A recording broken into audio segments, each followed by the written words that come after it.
Seguramente conoces Scream, la famosa saga de películas de terror que trajeron a la vida al mítico Ghostface. Lo que seguramente no sabías es que, de alguna manera, la película está basada en una serie de hechos reales. Una serie de crímenes que pusieron un pueblo entero en pánico total. Es por eso que el día de hoy les voy a contar la historia del criminal que inspiró una saga de películas, el Tripador de Gainesville. Así que ponte cómoda o cómodo, tómate un cafecito caliente y prepárate, porque empezamos. Estás escuchando Café Negro.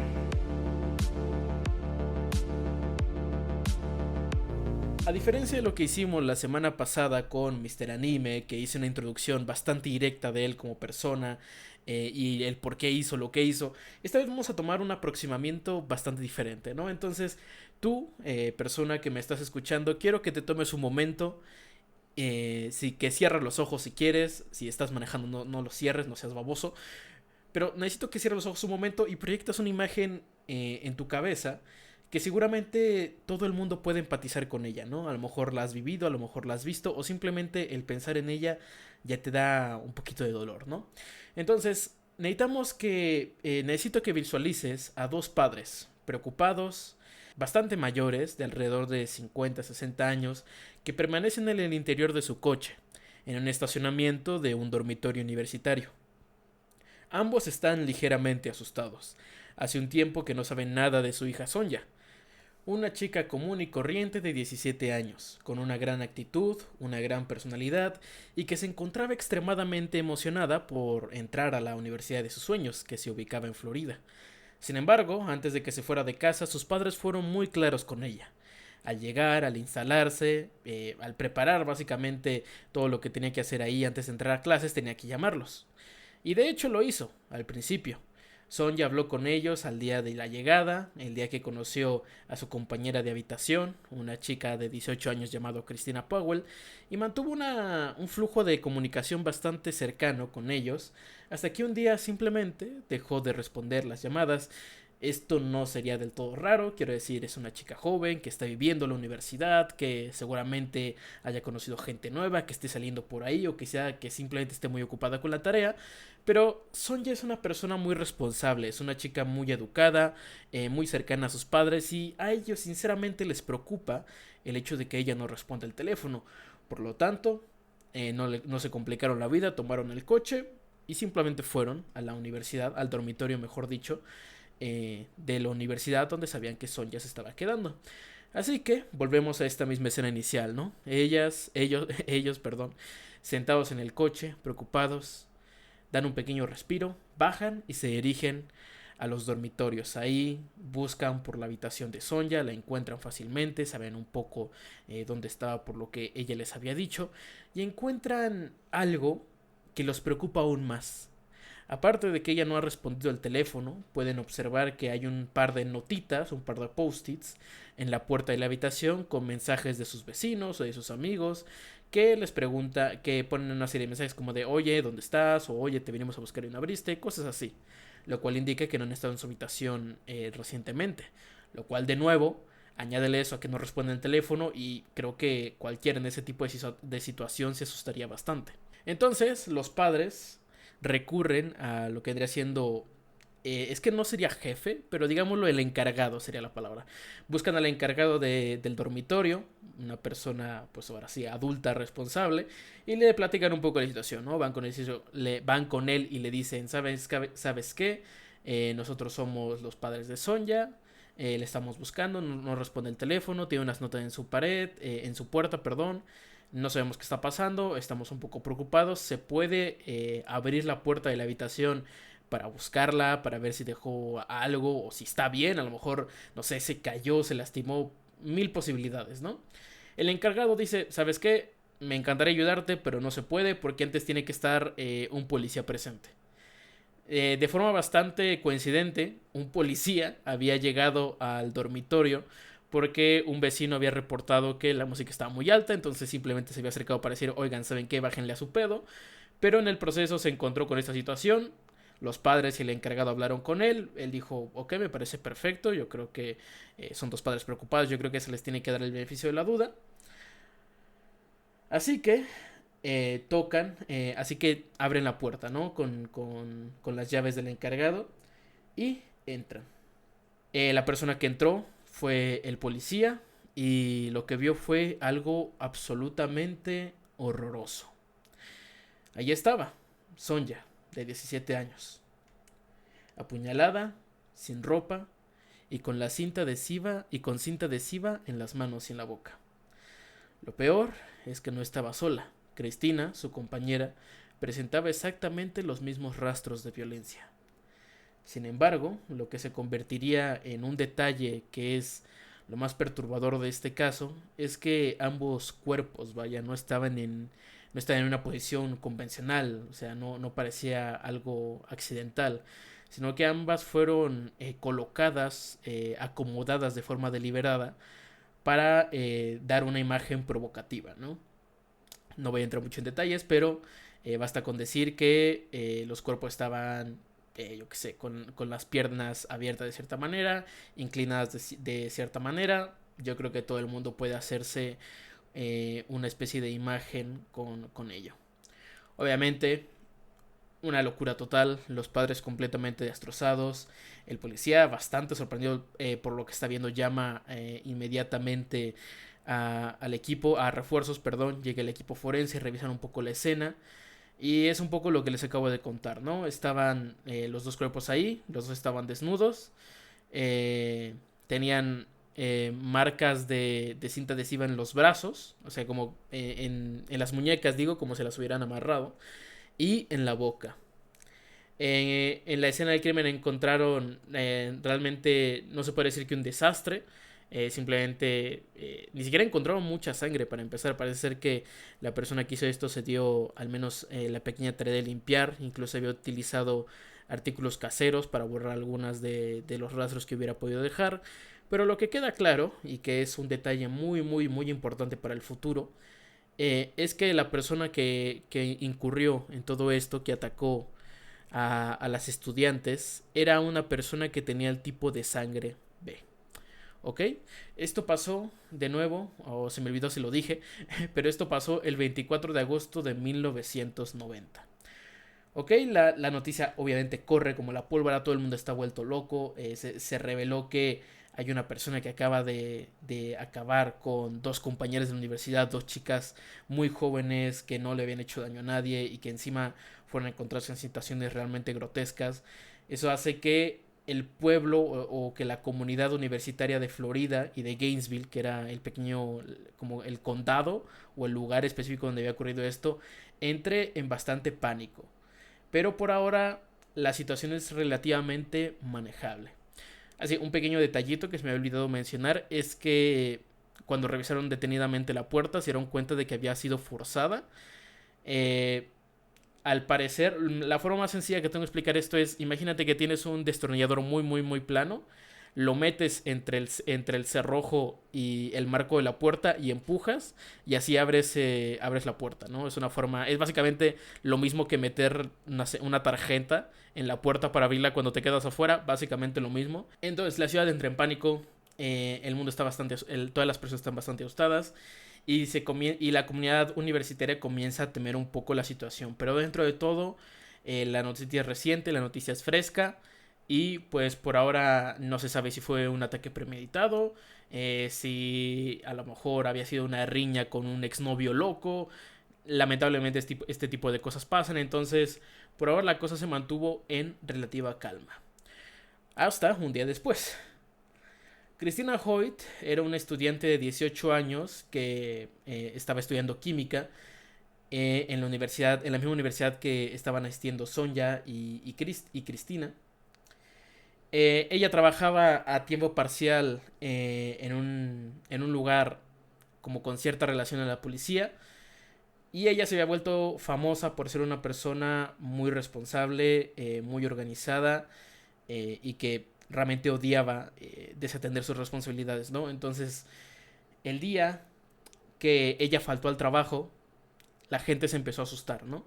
Esto aún peor, bueno, esto aunado, mejor dicho, al hecho de que el día anterior había pasado los hallazgos de Sonja y de Cristina, ¿no? Entonces, sus jefes o sus compañeros bastante asustados hacen algo pues bastante responsable de su parte, algo bastante, un gesto bastante bueno, que fue de llamar a la policía y decirle, ¿saben qué?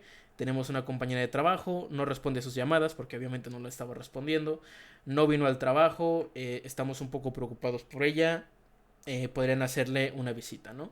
Los policías están de acuerdo, obviamente, van a la dirección de la casa y se encuentran que Cristina tenía... Ay, coño, le estaba diciendo Cristina. Era Krista, perdón. Krista Hoyt tenía una puerta corrediza de vidrio, ¿no? ¿Saben? Las típicas que son dos que se desliza una hacia el otro lado. Bueno, tenía una puerta corrediza de vidrio que estaba cubierta por una persiana.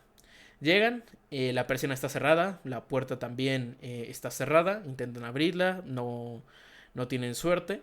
Intentan ver un poquito a través de la persiana, pero no logran ver nada. Tocan, gritan, la llaman, nada parece funcionar. Y justo cuando los policías que fueron a revisar que Cristina estuviera bien, estaban a punto de irse, ya habían dado la tarea por, mira, sabes que no la encontramos, vamos a ir a rellenar una forma de persona desaparecida. Se dan cuenta de que la persiana, justo al final, tiene como un pedacito donde no se cerró. Sabes que estas persianas puedes tirar de ellas y que caigan hasta abajo. Y que de la misma manera puedes, con la misma cuerdita, o no sé cómo se llama eso, pero con la misma cosa con la que las bajas, las puedes subir poco a poco para que entre la luz del sol, ¿no? Se dieron cuenta de que no había caído totalmente hasta el piso, sino que había dejado como que un margen muy pequeño de alrededor de unos 7 u 8 centímetros en la parte, en la parte baja de la puerta, que dejaba ver un poco en el interior de la misma, ¿no? Entonces los policías se dan cuenta de eso y dicen, ah, mira, vamos a echar un ojo por aquí. A lo mejor la chica de nuevo se desmayó, le pasó algo, tuvo un accidente, mil cosas, ¿no? Se agachan, ven, entrecierran los ojos, ¿no? Ven un poco a través de ese pequeño agujero que hay en la parte de abajo de la puerta. Y en el interior pueden ver a una figura de una mujer que parece tirada sobre una cama. Es entonces donde sacan su lámpara, porque en el momento la casa estaba a oscuras, lógicamente. Y cuando iluminan la escena, se encuentran con una imagen también bastante dantesca, incluso peor que la escena anterior. Lo que los policías observan es que hay como un armario relativamente pequeño, un librero, un mueble básicamente, relativamente pequeño al lado de la cama, y el margen que les daba la persiana para ver el interior de la casa les permitió ver que encima de este librero, de este armario, se encontraba una cabeza, la cabeza de la propia Hoyt, que estaba mirando un poco en diagonal hacia abajo, como si estuviera siendo expectante del cuerpo que se encuentra en la cama, ¿no? Una escena bastante jodida. La policía llama refuerzos. Se hace de nuevo el mismo procedimiento que les conté la vez pasada. Fuerzan la puerta, entran. Se encuentran que el cuerpo que estaba tirado en la cama, que no se podría llegar a ver la cabeza, pues definitivamente está decapitada. Se encuentran aparte que el cuerpo tiene una incisión desde el pecho hasta lo que vendría siendo desde el hueso púbico o del pubis hasta el pecho, lo cual es horrible. Y se encuentra que tiene una serie de puñaladas, además de que encuentran que tiene rastros de pegamento de la cinta que, que se encontró en el otro caso, cinta americana, cinta gris, como le quieras decir, en sus muñecas y en su boca. De nuevo, pánico, ¿no? Esta vez el pánico es mucho peor que la última vez, porque la última vez se podrían teorizar mil cosas, era algo bastante reciente, pero cuando sale a la luz este segundo caso, cuando sale a la luz que encima este segundo caso tiene un montón de cosas en común con el primero, como la cinta, como que el hecho fuera realizado con apuñalamientos, etcétera, vuelve a todo el mundo absolutamente loco. Así, una cosa que se me había olvidado mencionar que es muy importante es que de nuevo al analizar a mayor detenimiento el cuerpo se dieron cuenta de que también había sido puesto de una forma provocativa, ¿no? Como la ocasión anterior. Gainesville entra en pánico total. Esto acaba de pasar en un lapso de 2 días. Y la gente está muy asustada. Hay muchos estudiantes que estaban recién entrando a clases, porque al final de cuentas esto es inicio de curso, esto es agosto, regresándose a toda velocidad a sus casas. Los estudiantes que deciden quedarse en casa eh, duermen en grupos de 4, 5, 6, 7, 8 personas en caso de que pase cualquier cosa. Hay policías rondando todas las calles en todo momento, como intentando disuadir al atacante de que continúe con esto. Y en general la situación es exageradamente tensa. Entonces vamos a de nuevo a cambiar de perspectiva y ahora vamos a verlo desde los ojos, desde la experiencia de una chica llamada Tracy Paules. Pero antes de eso voy a beber agua. Estamos a 34 grados, estoy encerrado y me estoy muriendo de calor. Ay, lo que uno hace por el podcast, Dios mío. Entonces, Tracy es una chica de nuevo normal de 23 años, está estudiando en la universidad en Florida, reside en Gainesville como las otras dos chicas. Y quiero que piensen en ella como una chica que está hablando por teléfono con una amiga suya. Están discutiendo un poco acerca del caso, un poco de la situación, de oye, ¿qué opinas de esto? Yo creo que está horrible. Tengo mucho cuidado, no, tú sí ten mucho cuidado. Y en algún momento, esta amiga suya le comenta, le dice, oye, ¿tú no vives muy cerca de ahí de Gainesville? Y él dice, sí, yo vivo en Gainesville, pero yo me siento un poco más segura porque yo tengo un compañero de cuarto que es un chico también de 23 años llamado Manny Taboada, que es un tipo bastante grande, bastante robusto. Era una persona que medía más de un 85, había practicado deportes, había practicado fútbol americano y era un tipo bastante joven, bastante fuerte, bastante intimidante, pero aún así era una persona de buen corazón, una persona muy amable, tanto Tracy como Manny. Entonces pues ella le comenta a su amiga, ¿sabes qué? Tengo aquí a un amigo mío, a mi compañero de piso. Yo creo que el mero hecho de que yo esté con un hombre grande intimidante puede ser un factor que disuada al atacante, porque este momento solo había atacado a mujeres indefensas. Y por ahora ahí queda el asunto, ¿no? Cuelga la llamada. Pero aún así, bueno, antes de colgar la llamada, perdón, le comenta a su amiga, oye, ¿sabes qué? Para asegurarnos, y ya que está un poco jodida la situación, vamos a llamarnos por teléfono para asegurarnos que estamos bien, en la mañana, en la noche, no pase nada. Sobre la relación de Tracy y Manny, lo dejé un poquito de lado, no es muy relevante para este caso, pero en resumidas cuentas son dos amigos que llevan conociéndose toda la vida. Ambos no entraron, digamos, justo cuando pudieron en la universidad, sino que se esperaron un par de años. Y de hecho la razón por la que Tracy estaba en la universidad es que Manny iba a entrar y la convenció. Le dijo, oye, ¿sabes qué? Voy a entrar a la universidad, tal lugar. Somos personas muy cercanas, ¿te gustaría venirte a la universidad conmigo? Voy a rentar tal lugar. Estaría muy bien que tú rentaras conmigo, así somos compañeros. Y pues nos llevamos muy bien. Tenemos una muy buena relación, yo creo que podría funcionar y aparte pues vimos la experiencia universitaria, ¿no? Ella se convence y pues ahí es como terminaron juntos en Gainesville como compañeros de piso. Entonces, ¿qué fue lo que pasó con Tracy y Manny? Recuerdan que les dije que su amiga había quedado con ella en llamarle por la mañana y por la noche para verificar que estuviera bien. Bueno, pues qué sorpresa, de la misma manera que pasó con los padres al inicio de la historia, esto nunca ocurrió, esto nunca pasó. Tracy no la llamó al día siguiente por la mañana, así que ella, la amiga toma el teléfono, llama a otra amiga en común que vive en Gainesville y dice, oye, esta es la situación. Tracy y yo habíamos quedado en que me iba a hablar de vez en cuando para verificar que estuviera bien, por cómo está la situación con las otras pobres mujeres. Entonces, hazme un favorzote, ve al departamento, toca la puerta, di, oye Tracy, ¿estás bien? Sí, estás bien, y me vuelves a llamar. Así, con un poco de preocupación, pero imaginando hay 1000 razones por las que tú no puedes llamar en la mañana, ¿sabes? O sea, no pasa absolutamente nada. Así que con cierto optimismo le dice a este amigo, oye, por favor, hazme ese favorcito. El amigo dice, perfecto, va para allá, abre la puerta.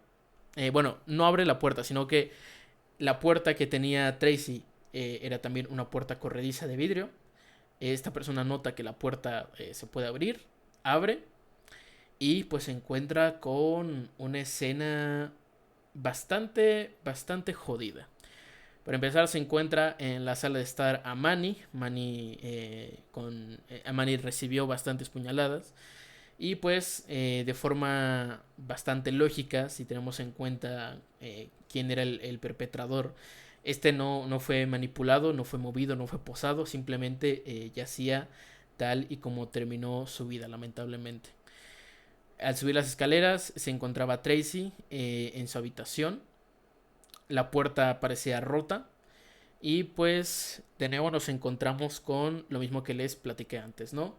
Ella estaba posada de una forma sugerente, rastros de pegamento de una cinta gris en sus muñecas y en su boca. Y había sido apuñalada al menos 3 veces en la espalda. De nuevo, escena de terror, llega la policía, se entera un poquito más de lo que les comenté, ¿no? Realmente no hay algo grande a destacar. Eso sí, no sé si me había acordado de mencionarlo. Si no me equivoco, no lo he mencionado. Todas las víctimas hasta ahora, es decir, Cristina, Krista y Sonja, las tres, aparte de ser posadas de tal manera, fueron abusadas, no digamos. Se aprovecharon de ellas. Eso es también una parte importante del caso, que creo que no he mencionado, pero es muy relevante. Entonces, otro descansito para tomar agua. Y creo que es importante que sepan que esto pasó el 27. ¿Ok? Entonces, las primeras 2 víctimas, Sonja y Cristina, y Cristina pasaron el 24. Krista Hoyt pasó el 25. Manny y Tracy pasó el 27. La policía para este punto no tenía absolutamente nada, pero absolutísimamente nada. Su única estrategia había sido sacar un montón de policías a la calle para intentar asustar a la persona que estaba haciendo esto. Lógicamente no funcionó porque después de que se efectuara ese plan, 3 personas más fueron atacadas, así que definitivamente eso no estaba funcionando. Pero la tecnología y la falta de información había dejado muy paralizado el caso. No había absolutísimamente nada. Lo único que sabían con seguridad es que seguramente el atacante era un hombre y que tenía el tipo de sangre B, como comenté antes. La policía entonces, bastante desesperada, comienza a buscar culpables, ¿no? Comienza a buscar algún tipo de rastro, algún tipo de sospechoso y a lo mejor comenzar a trabajar desde ahí. Ahí es donde se encuentran con Edward Lewis Humphrey, que era un chico de 20 años, de un aspecto bastante bizarro. Para empezar, era una persona que tenía historial de enfermedades mentales, tenía historial de consumo de sustancias y aparte, como si eso no fuera suficiente, tenía una serie de cicatrices en la cara bastante llamativas y bastante intimidantes. Aparte de que estaba convicto por que hace un par de días, cuando lo arrestaron, había atacado a su abuela físicamente, ¿no? Le estoy hablando que esto sucedió ya después, o sea, todo esto sucedió en agosto. Humphrey entró en convicción alrededor de inicios de septiembre. Y justo, coincidentemente, cuando Humphrey fue aprehendido, los ataques pararon. Entonces mucha gente supuso, la policía incluida, porque seguramente él había sido el culpable. Que por cierto, la gran pista que lo señalaba él era una llamada anónima. O sea, una persona llamó, dijo, oigan, investiguen a Edward Lewis. Lo investigaron, vieron el pedazo de pan que era, que tenía problemas mentales, que tenía problemas con sustancias, que había asaltado a su abuela y que tenía unas cicatrices gigantes en la cara y dijeron, este es. Realmente Humphrey no se ayudó mucho cuando lo estaban acusando. Mi mejor metáfora para hablar de este asunto es, ¿saben cómo en Harry Potter, esta es una referencia muy friki, ¿saben cómo en Harry Potter cuando arrestan a Sirius Black por la muerte de los papás de Harry, hace las caras y las expresiones más absolutamente psicópatas, locas, y violentas que se le ocurrieron para su foto para el periódico. Básicamente imagínense a Edward así. O sea, mientras lo estaban procesando, mientras lo estaban interrogando, mientras estaban intentando sacarle la verdad de si él había estado relacionado con estos ataques, él simplemente se reía, se portaba condescendiente con la policía. Realmente nunca dijo tajantemente que no, pero tampoco confirmó nada. Simplemente parecía que todo el asunto era un juego para él. Entonces, añádele que no le importaba y que en realidad parecía preferir molestar a la policía que colaborar con las cicatrices, con un montón de risitas y caras raras que hacían las audiencias cuando se le estaba comenzando a juzgar por estos crímenes. Y tienes básicamente a la persona perfecta para inculpar. O sea, realmente no los culpo. Yo creo que todo el mundo en su situación hubiera pensado que es esta misma persona, porque te juro, busquen, o sea, si tienen tiempo después, busquen una foto, porque en serio es una persona que tiene, o sea, imagínate un loco criminal asesino joven y te encuentras con su foto. Realmente es un tipo que da bastante miedo. Realmente lo tuvieron que soltar, o bueno, tuvieron que disminuir las sospechas hacia su persona, porque esta persona tenía un tipo de sangre A. Y como mencioné muchas veces ya, la persona, el atacante, tenía un tipo de sangre B, que era una de las pocas cosas que la policía tenía 100% seguro. Ok, entonces nos volvemos a quedar sin pistas, efectivamente, pero no te preocupes porque una serie de accidentes cambiaron bastante las cosas. Entonces, una mujer no, antes de eso, un investigador de la policía de Florida estaba repasando el caso y le pareció curioso porque el modus operandi, es decir, el hecho de tomar a las mujeres, ponerlas en ciertas poses, además de amarrarlas con cinta y ponérselas en la boca también, coincidía con el caso de un triple homicidio que ocurrió en Shreveport. Este nombre es muy complicado, pero un triple homicidio que ocurrió en un pequeño pueblo en Luisiana. En 1989, la policía fue alertada por una madre. Es decir, la cosa es así. Esta era una madre que tenía un hijo que se llama Sean.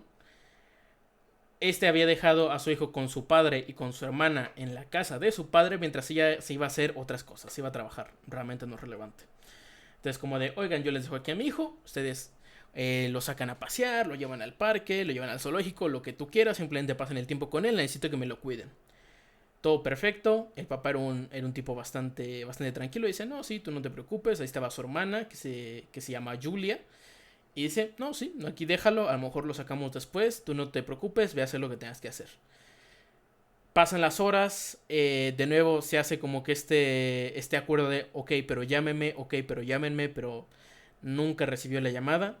Esto alerta a esta madre, la madre llama a la policía y pues cuenta un poco la situación, ¿no? De, oigan, yo dejé a mi hijo con mi papá y con mi hermana en su casa, les dije que me contestaran el teléfono, no me están contestando, por favor, vean qué sucede. La policía atiende a la llamada y fue directamente a la casa para revisar que todo estuviera bien. Oh, sorpresa, hay bastantes cosas que hay que discutir. Entran en la casa, bueno, tocan a la puerta, no hay respuesta. Eventualmente, logran entrar a la fuerza y se encuentran con una escena bastante horrible. Se encuentran con William Grayson, de 55 años, fallecido en el suelo de su casa cerca de la entrada, con bastantes heridas provocadas por un objeto punzocortante en la espalda. Se encuentran con Sean, de 8 años, se encontraba relativamente cerca de su abuelo, específicamente en la cocina, y suben a las habitaciones, y se encuentran en una de ellas a Julia Grayson, de 24 años. De nuevo, esta coincidía con tener cinta en las muñecas, tener cinta en la boca y de haber sido puesta en una posición provocativa, ¿no? Y es esta misma posición provocativa lo que le llamó la atención a este investigador. Y justo cuando esta persona estaba comenzando a conectar los puntos, a decir, oigan, qué curioso que justo se repite la cinta y la pose, pasa una cosa totalmente accidental y totalmente random que termina por resolver entre comillas todo el caso, ¿ok?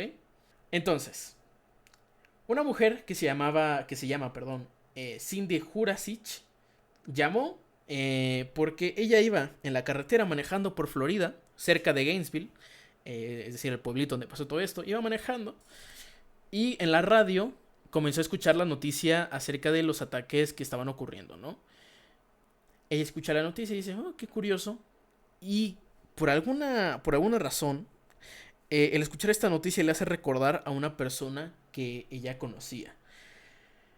Así que, en ese instante, para el coche, va hacia un teléfono, llama directamente a una línea para hacer denuncias y dice, ¿saben qué? Yo creo que ustedes deberían investigar a este hombre. Se llama Danny Rowling. ¿Cuál es la historia exacta de Cindy y Danny? Muy simple. Ambos asistían a la misma iglesia en Luisiana y también vivían relativamente cerca. Esta mujer describe a Danny como una persona rara, incómoda y espeluznante, que era famosa por decir comentarios impertinentes y fuera de lugar algunas ocasiones.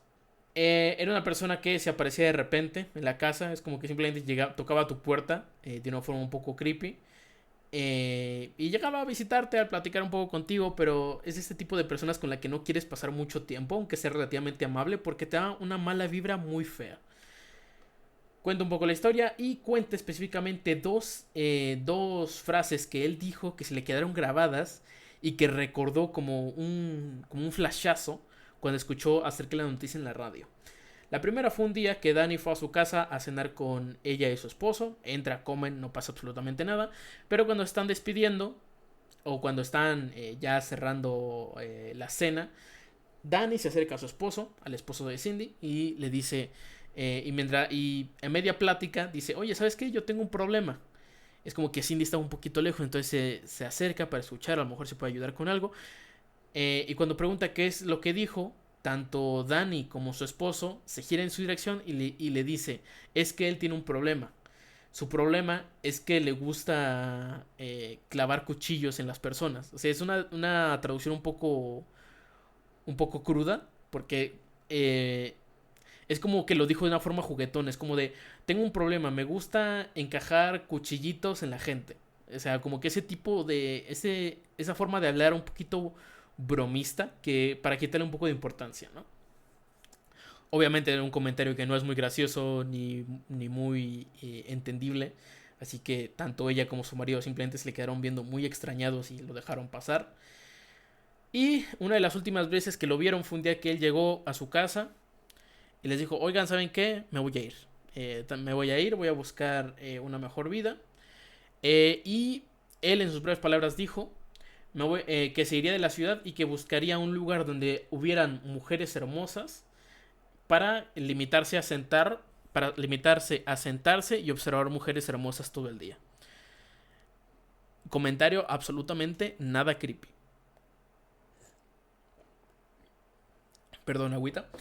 Entonces la policía recibe esta pista, como no tiene absolutamente nada y el otro tipo tiene un tipo de sangre que no coincide con el del perpetrador y lo tienen que soltar por eso mismo, se ponen a investigar al tal Danny Rowling, ¿no? Se descubren eventualmente que Danny Rowling está convicto porque el 7 de septiembre, o sea, más o menos 10 días después del ataque hacia Manny y Tracy, el tipo había asaltado una tienda, salió mal, lo atraparon, lo encarcelaron.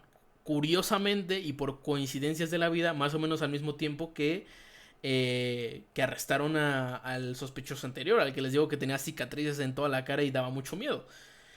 Por eso los ataques pararon justo al mismo tiempo. Una coincidencia muy loca. Entonces se encuentran con Danny, está convicto, lo interrogan, hablan un poco con él.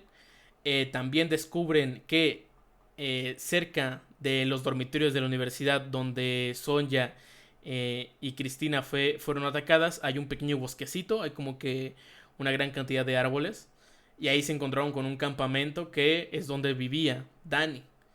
En el campamento se encuentran muchas cosas, realmente es más un hogar de indigentes que una casa, pero encuentran una grabadora, encuentran herramientas, encuentran cinta, encuentran un montón de cosas incriminadoras, ¿no? Entonces, Al haber descubierto su campamento y al haber dado con él y comprobar que él tenía el tipo de sangre correspondiente, lo interrogan y realmente Danny no tiene problema en admitir que él llevó a cabo los primeros ataques, ¿no? Entonces, ahora es cuando tenemos que hablar de Danny. Danny nació el 28 de mayo de 1954. Su padre era un veterano de la guerra de Corea, que se llamaba James Harold Rowling. Además era policía. Y su madre era una ama de casa llamada Claudia Beatriz.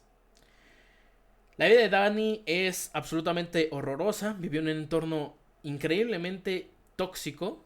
Su padre era una persona completamente loca y abusiva, que era famosa por atacar a su familia cuando pasara cualquier cosa que no le gustara, incluso cosas totalmente estúpidas, como que hay una anécdota en la que su padre comenzó a pegarle porque respiró de una manera que a él no le gustaba, textual. O sea, imagínate el tipo de ambiente. De hecho, otra anécdota es que en algún momento llegó a acabar con su mascota, que era un perro, simplemente porque le dio la gana y porque el perro lo tenía harto. Así que, qué joyita de persona. La madre de Danny intentó alejarse de él bastantes veces con sus hijos, pero siempre terminaba volviendo. Y esto hizo que Danny tuviera una mentalidad bastante jodida y un rencor bastante grande con el mundo. Además de que él como persona ya tenía tendencias psicópatas y bipolares. Dejó los estudios cuando era joven y se alistó al ejército. Sin embargo, en 1972 lo echaron de las fuerzas aéreas por consumo de estupefacientes y no tuvo más remedio que regresar a su hogar. Durante un tiempo vivió con su abuelo y se dedicó a ir más a la iglesia. De ahí es donde viene que él asistiera a la iglesia cuando conoció a Cindy, a la testigo. Y más o menos por esa época conoció a una mujer llamada Omader Halko y tuvieron una hija. Pero realmente la relación no funcionó. Esta mujer se divorció de él y se llevó a su hija. Tras el divorcio, su salud mental decayó un montón y sus instintos criminales comenzaron a despertar. Primero comenzó a hacer pequeños robos que se transformaron en asaltos a mano armada, por los que años después fue encarcelado. Luego también comenzó a desarrollar la mala costumbre de espiar a mujeres en baños públicos e incluso llegó a abusar de una señora de avanzada edad que curiosamente se parecía bastante a su exmujer. También lo detuvieron varias veces por voyeurismo, aunque nunca por algo mayor que eso. Durante la década de los 80, Rowling pasó de trabajo en trabajo. Y cuando perdía el trabajo por un millón de razones, tampoco es que esta fuera la persona más responsable y brillante del mundo, volvía a la delincuencia, ¿no? Volvía a robar, volvía a espiar a mujeres, volvía a hacer un montón de cosas. Hasta que en noviembre de 1989, prácticamente 10 años viviendo de pequeños delitos, estaba caminando por la calle y estaba básicamente harto del mundo. Lo acaban de despedir de otro trabajo, estaba regresando a su casa, estaba harto, estaba ansioso, estaba completamente furioso. Y mientras pasaba por la calle vio una casa y se dio cuenta de que podía entrar, o sea, de que realmente no era muy difícil colarse en esa casa. Y simplemente lo hizo. Y esa casa terminó siendo la casa en la que ocurrió el triple homicidio que les comenté antes. Él entró en esta casa por una puerta corrediza de vidrio. Al entrar, lo primero que ve es al abuelo de Sean, al papá de la mamá que llamó, distraído. Le estaba dando la espalda. Cargaba con él un cuchillo, así que comienza a atacarlo por la espalda. William, que era un hombre de 55 años, se defendió bastante, dio bastante guerra, pero digamos que las heridas fueron demasiados para que lo soportara y terminó falleciendo en el acto. Justo cerca de este hombre, William, estaba Sean, de 8 años, que vio ocurrir el asunto. Así que, ya que no quería dejar testigos, lo atacó y pues acabó también con Sean. Escuchó que había una persona en la habitación, se dirige hacia allí y ahí es donde se encuentra Julia. Danny amenaza a Julia con su cuchillo. Es muy directo con ella. Le dice, ¿sabes qué? Esta es la situación. Este hombre está muerto. Este chico está muerto también. Simplemente haz lo que yo te digo y te voy a dejar en paz. Ella obedece. Sean le cinta las manos. Le tapa la boca también con cinta. Y pues abusa de ella, ¿no?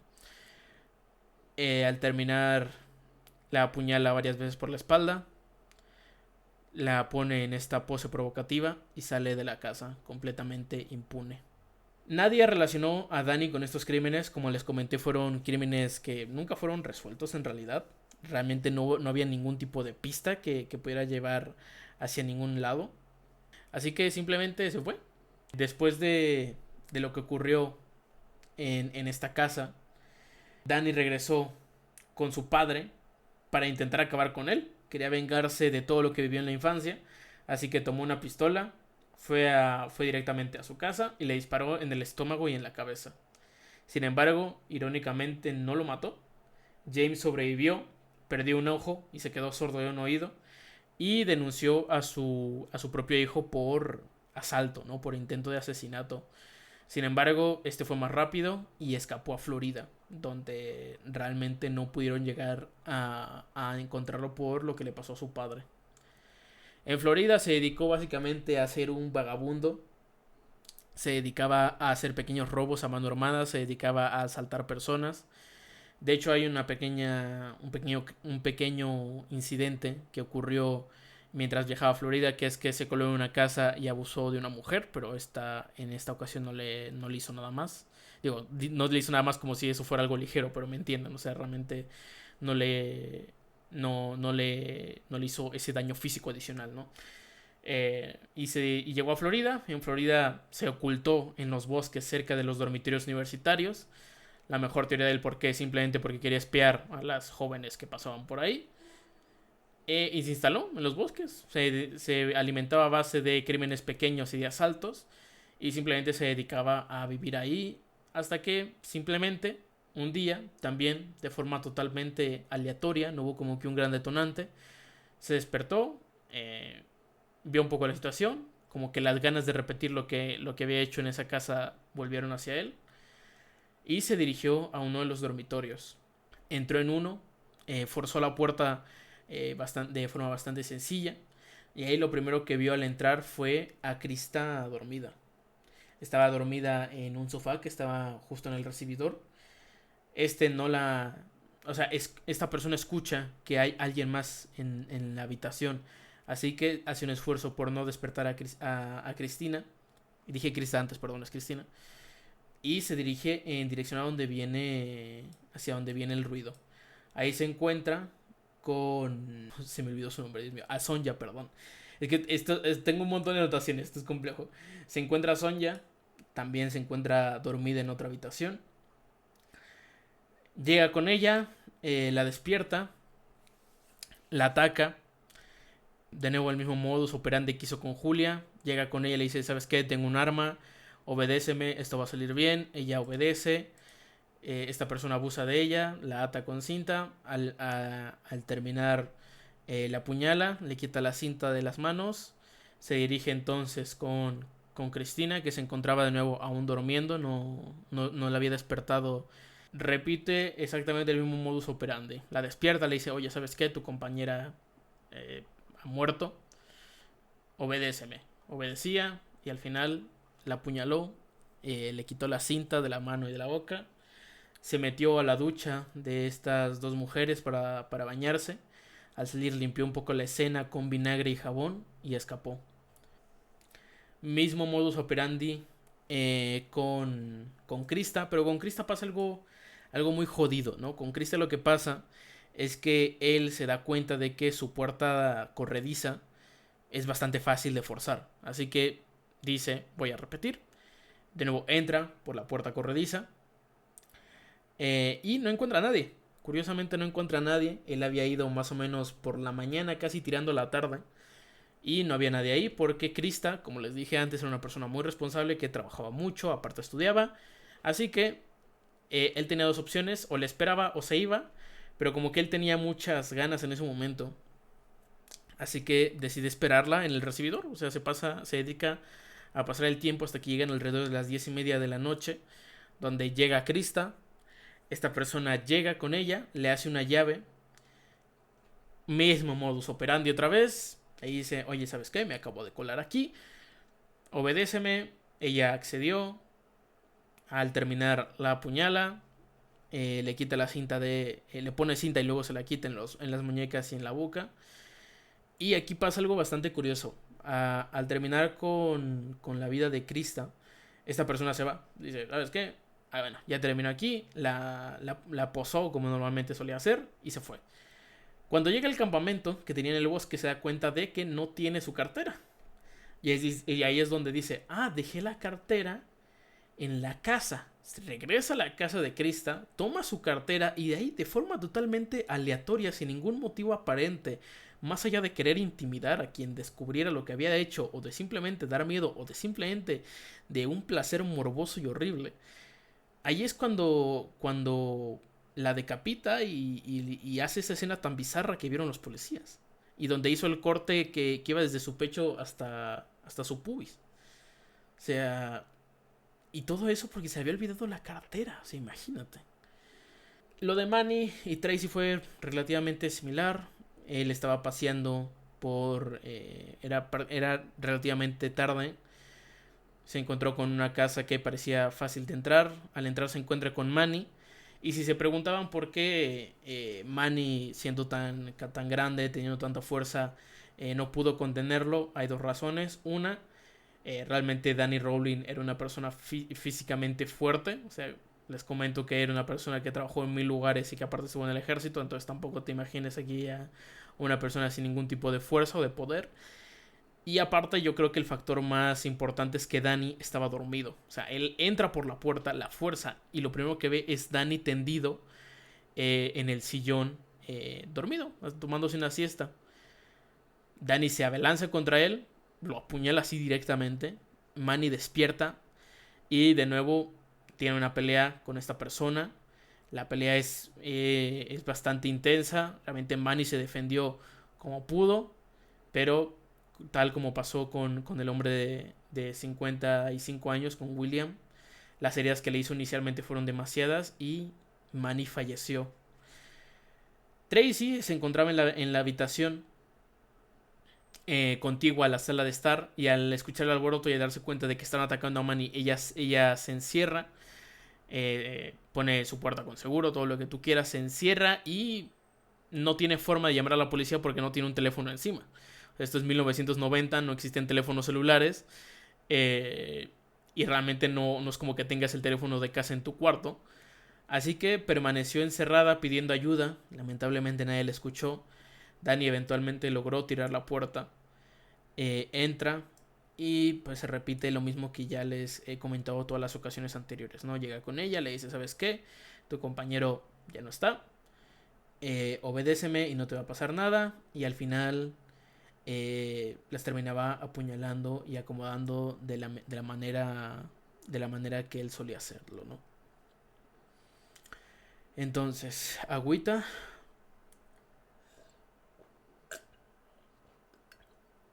Una curiosidad de este caso es que Danny nunca confesó lo que pasó en Luisiana. O sea, él desde un inicio dijo, ¿saben qué? Lo de Florida sí lo hice yo. O sea, lo de Gainesville lo hice yo. Lo hice de esta manera, lo hice de esta manera. Es este relato que les acabo de contar que él explicó cómo lo había hecho. Entra en juicio. En el juicio como que se dan ciertos argumentos para hacer parecer a Danny un loco. Uno de ellos es que tenía múltiple personalidad y una de sus personalidades era quien hacía esto, pero realmente era una jalada. O sea, a falta de mejor palabra, era una completa jalada. Así que Danny termina siendo arrestado. O sea, termina siendo convicto, perdón, y es sentenciado a pena capital, lo cual es bastante raro en Florida. Una vez en la pena capital, él simplemente espera los días hasta que llegue la inyección. Y ahí es donde se hace amigo de un prisionero. Un prisionero que tengo su nombre por aquí. ¿Dónde está? Aquí está. El prisionero que se llamaba... ¿Dónde lo dejé? Aquí está. Un compañero de prisión se llamaba Robert Fillmore Lewis, que era una persona que también había sido sentenciada a la pena capital, se hace amigo de él. Y es aquí donde finalmente Danny confiesa que él también había hecho el triple homicidio de Luciana. O sea, este caso era obviamente relacionado con él. Las personas que estuvieron, que se dieron cuenta de ello, les parecía bastante obvio épicamente por cómo terminó Julia, pero él siempre se negó, él siempre se presentaba inocente siempre que salía ese caso. Mi mejor teoría es que supongo que es como que para no echarse más tierra encima, ahora como de voy a admitir esto, a lo mejor el hecho de colaborar hace que sean un poquito más compasivos y me den cadena perpetua en lugar de la capital.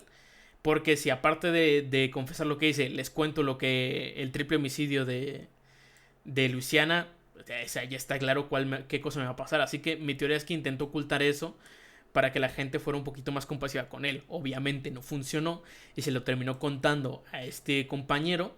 Este compañero, chistosamente y graciosamente, le cuenta a la policía acerca de lo que le dijo y pues se toma como una especie de confesión, así que termina convicto también por el crimen de Luciana.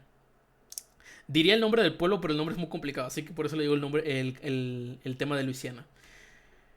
Rowling eventualmente fue diagnosticado con desorden desorden antisocial. Se me fue el nombre, bipolaridad, perdón, y parafilia.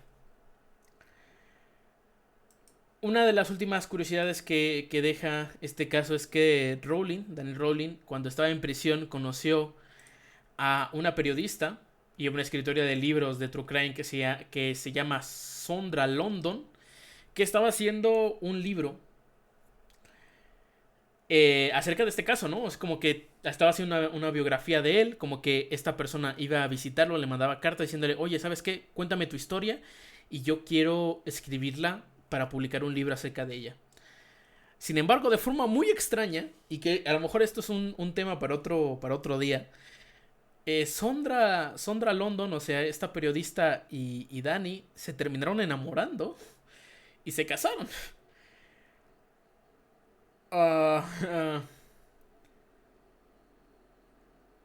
No sé, la verdad. No sé qué opinar al respecto.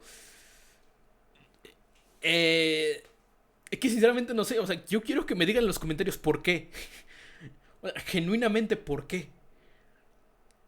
Estoy muy confundido con esta parte de la historia. Yo cuando la leí juraba que era un rumor o algo. No, sí pasó. Se empezaron a mandar cartas. Como que en medio de las cartas como que se sintieron mucho aprecio el uno por el otro. Se enamoraron y se casaron. Ok, bueno, ¿sabes qué? Da igual. Escuchemos pero no juzgamos, como dirán por ahí, ¿no? Danny encontró el final de su vida el 26 de octubre del 2006 a los 52 años. Como mencioné anteriormente, fue por inyección letal. Realmente el día en el que él falleció fue bastante raro, porque los familiares de las víctimas decidieron asistir para ver cómo pasaba el proceso. Y se dice que durante todo el tiempo donde le aplicaban la inyección y comenzaba a fallecer, él miraba en dirección a donde se encontraban las familias. No burlándose ni haciendo nada en particular, simplemente viéndolos. Acerca de los motivos por los que hizo todo esto, dice que quería ser famoso, como otros atacantes de su época, y que simplemente tenía ganas y ya. Y con el fallecimiento de Danny Rowling terminamos con la historia de hoy. Está bien jodida. Está exageradamente bien jodida esta historia. Si se preguntan cómo derivó esto en Scream, esta es una historia muy curiosa también. El escritor de Scream, cuyo nombre no tengo anotado pero que debía anotar, era un desempleado que intentaba ganarse la vida escribiendo guiones. Realmente todos los que había hecho habían sido desechados. Pero un día, un amigo suyo que vivía en Florida le dijo, oye, hazme el favor de cuidarme la casa, ¿no? Ok, el escritor va a la casa de este amigo a cuidarla y en la noche ve en la tele que están pasando el reportaje acerca de los ataques de esta persona. O sea, esto fue simultáneo. Eh, Al pasar el reportaje de lo que había sucedido, el escritor dice: qué miedo que ahora mismo yo estoy solo en esta casa y que en cualquier momento alguien podría entrar y... Ajá.